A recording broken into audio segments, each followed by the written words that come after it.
Assalamu alaikum, my wonderful students. Welcome to yet another interesting English session. Today, let's revive ourselves and get connected to the magic of poetry. Topic for today is the poem titled Beech Leaves. Dear students, do you know what role does poetry plays in our lives? In fact, it is imperative to know that poetry has a significant role to play. It is a central example of usage of words to explore and understand. Poetry is a unique form of expression that at times offers greater insight into how we interact with the world. Often enough, it reveals to us our own perspective and beliefs about the actions and events that takes place in our own lives. Here's a brief insight to the work of John Morris Reeves, who was also known as James Reeves. He was a British writer. He is best known for his poems for children. Reeves also worked as an editor. Some of his books of poems are The Natural Need and The Wandering Moon. As this poem, Beech Leaves, is a nature poem, and it tells us about how the speaker feels in the midst of nature.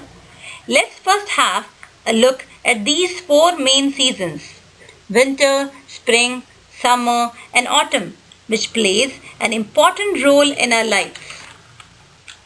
In this poem, Beech Leaves, the poet mentions about the two seasons, autumn and summer. Summer is the hottest of all the four temperate seasons, falling after spring and before autumn, whereas autumn is one of the four seasons of the year and is a time of year that transitions summer into winter. This slide contains some common varieties of beech trees such as copper beech, American beech, European beech, and tricolor beech. These visual images will further help you to better connect with the poem. Before moving further, I want you all to close your eyes and imagine that you're walking in these places. Firstly, imagine yourself walking in a desert on the dry sand. We know that we make a particular sound as we step on the dry sand.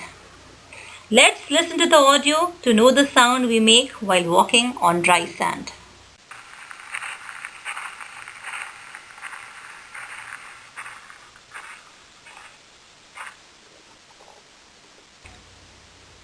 Now imagine yourselves walking on a very muddy river bank with wet and soft mud under your feet.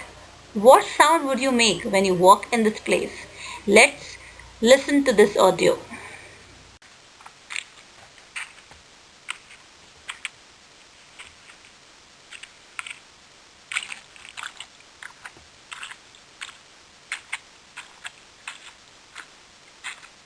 Let's again imagine to have been walking across a stream where the water is only as deep as your ankles. What sound would we make while walking across a stream? Let's listen to the audio to know about it.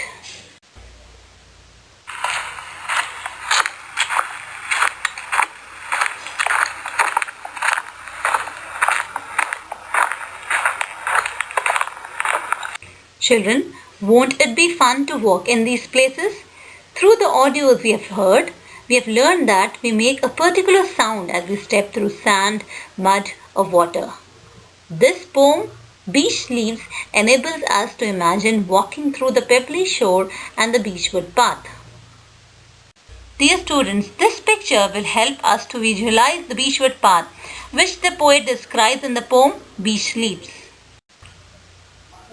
Now let me recite the poem for you all. In autumn down the beechwood path, the leaves lie thick upon the ground. So which season is the poet mentioning in the first line? It is autumn. Autumn is also called as fall. And where is the speaker walking down? The speaker is walking down the beechwood path. What do you mean by beechwood? Beechwood means a wood with beech trees. That means a forest with beech trees.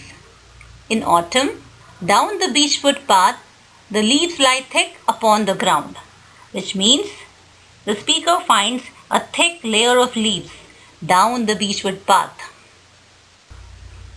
It's there I love to kick my way and hear the crisp and crashing sound.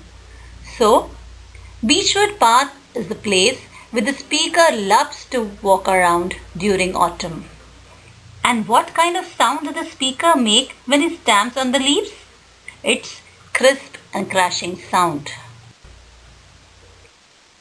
I am a giant and my steps echo and thunder to the sky.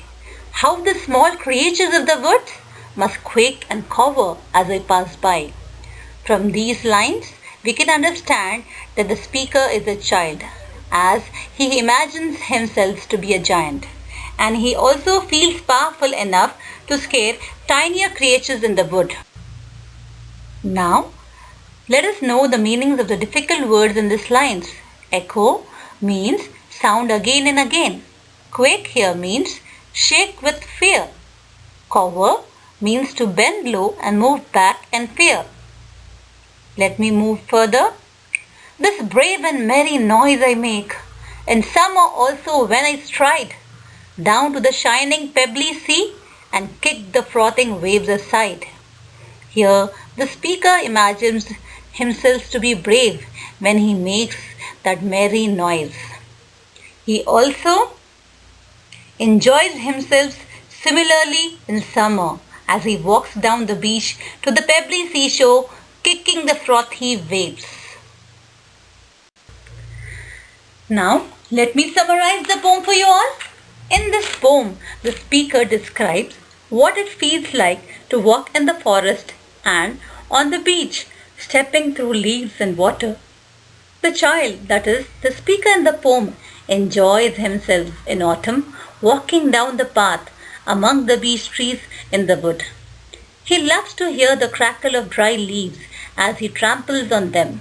He imagines he is a giant and that the thump of his footsteps could be heard right up to the sky as thunder. He thinks the tiny creatures in the woods would be trembling with fear as they hear him pass by. He enjoys himself similarly in summer as he walks down the beach to the pebbly seashore, kicking the frothy leaves. Children, poetic devices are a form of literary device used in poetry. They are essential tools that a poet uses to create rhythm, enhance a poem's meaning, or intensify a mood or feeling. Poetic devices used in the poem Beech Leaves are rhyme, such as ground and sound, sky and by, stride, aside. The next poetic device used in this poem is alliteration. Alliteration means the occurrence of the same letter or sound at the beginning of adjacent or closely connected words.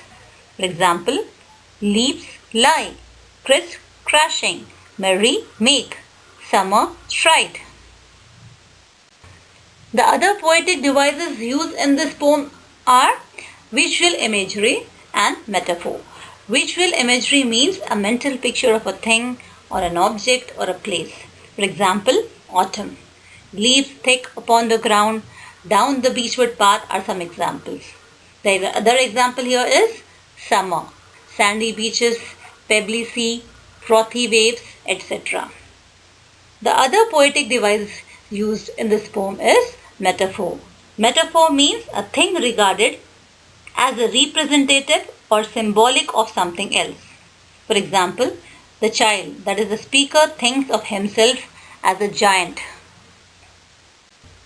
You need to write down the following exercises in your notebook. Let me read out the words for you all.